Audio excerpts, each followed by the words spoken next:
Hello everyone, आज की class में आप सभी का स्वागत है। आज की क्लास में हम रॉल्स की थ्योरी ऑफ जस्टिस को देखेंगे। जॉन रॉल्स एक हार्वर्ड यूनिवर्सिटी में फिलॉसफी के प्रोफेसर हैं।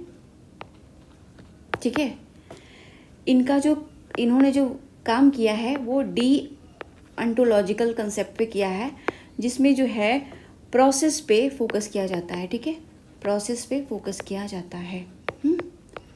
ओके।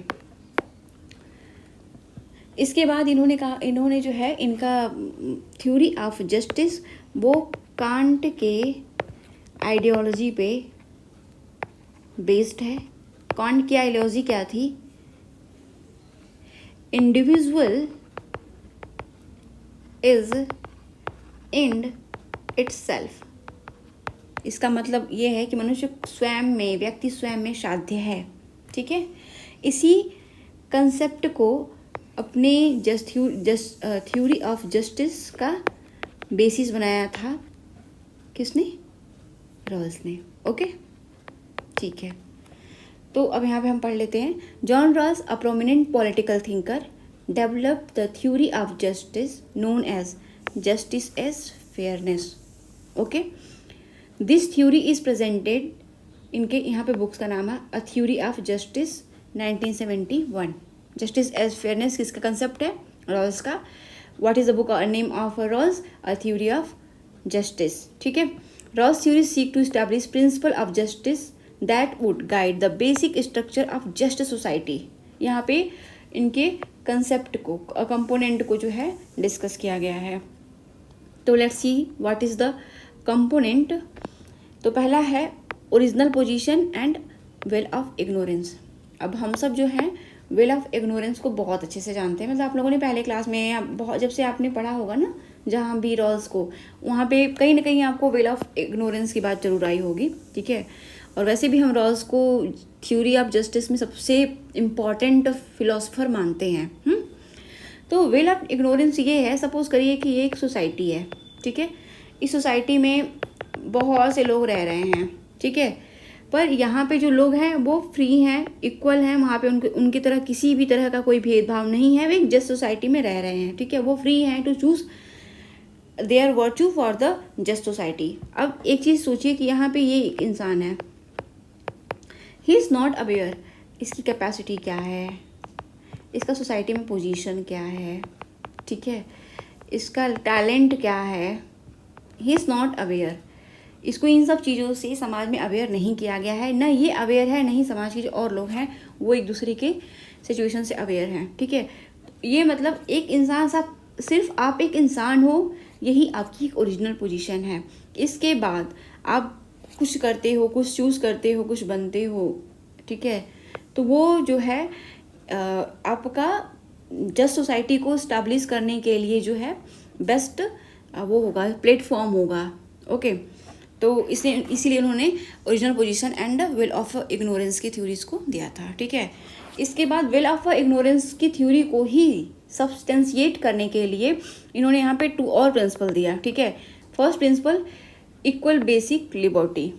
अब देखिए इक्वल बेसिक लिबर्टी क्या है ना, पहले हम इसको पढ़ लेते हैं, फिर हम यहाँ पे थोड़ा जो पेज बचा हुआ है ना यहाँ पे हम समझते हैं। ठीक है, Rawls argue that individual in the original position would choose that everyone has equal right to most extensive basic liberty such as freedom of speech, freedom of assembly and right to vote as long as these liberty are compatible with similar freedom for all। इसका मतलब ये हो गया कि समाज में हर इंसान को, ठीक है, कुछ भी जो है, जो एक बेसिक जो लिबर्टी का कंसेप्ट क्या है, बोलने की आज़ादी हो, असम्बल साथ में घूमने की आज़ादी हो, लोगों को वोट करने, राइट टू वोट हो, इन सब चीज़ों को जो है वो फ्रीली जो है चूज़ कर सकता है। ठीक है, लेकिन वो तब तक फ्री है जब तक कि वो दूसरों की, बाकी लोग जो सेम राइट जो है इंजॉय कर रहे हैं उनके साथ एक इक्विटेबल इक्वेशन बना रहा है तब तक। ठीक है, उसके बाद इन्होंने सेकंड प्रिंसिपल दिया है जिसको हम कहते हैं डिफरेंस प्रिंसिपल, ठीक है। डिफरेंस प्रिंसिपल में जो है इन्होंने कहा कि Rawls second principle state that social and economic inequality should be arranged to benefit the least advantaged member of the society। उन्होंने कहा कि अब देखो सोशल और इकोनॉमिक इनक्वालिटी को इस तरह से आप अरेंज करो, इस तरह से उन्हें सिस्टमेटिक बनाओ ताकि उनका जो बेनिफिट है वो समाज के जो सबसे डिप्राइव लोग हैं, मार्जिनलाइज लोग हैं, लिस्ट प्रिविलेज हैं, उन्हें जो है उसका लाभ मिल सके, ठीक है।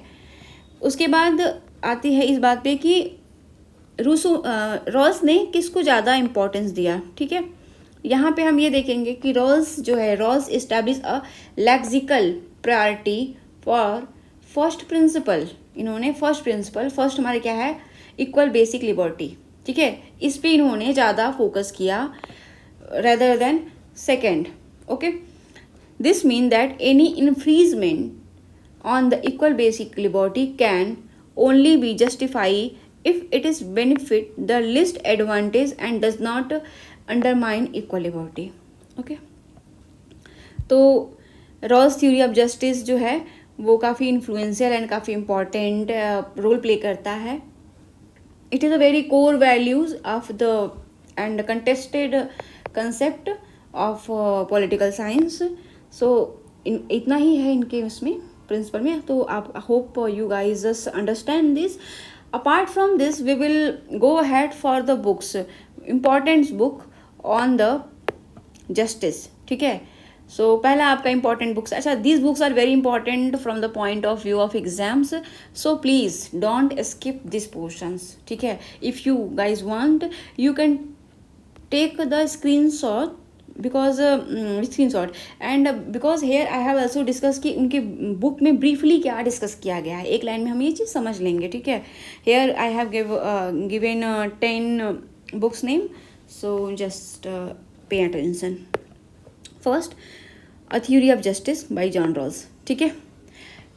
उसके बाद आता है The Concept of Justice colon है आपका इस सोशल जस्टिस जस्ट, ये है ब्रायन बेरी का, ओके, जिसमें इन्होंने रॉल्स को क्रिटिसाइज करा है, ठीक है। और बाकी जो और नए चैलेंजेस हैं, कंट्रोवर्सीज है just theory of idea of justice के अराउंड, उसको भी एक्सप्लोर किया है। उसके बाद आता है द आइडिया ऑफ जस्टिस, ये है अमर्त्य सेन, ठीक है, जिन्होंने इसमें उन्होंने कैपेबिलिटी अप्रोच की बात करी है, ओके। उसके बाद हम आएंगे justice what is right things to do, ये माइकल सैंडल एक कम्युनिटेरियन थिंकर हैं।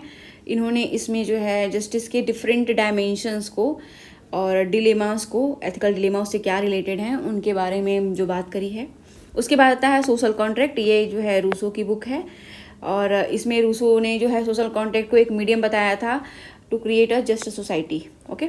उसके बाद आते हैं justice for hedgehogs by Ronald डर्किन।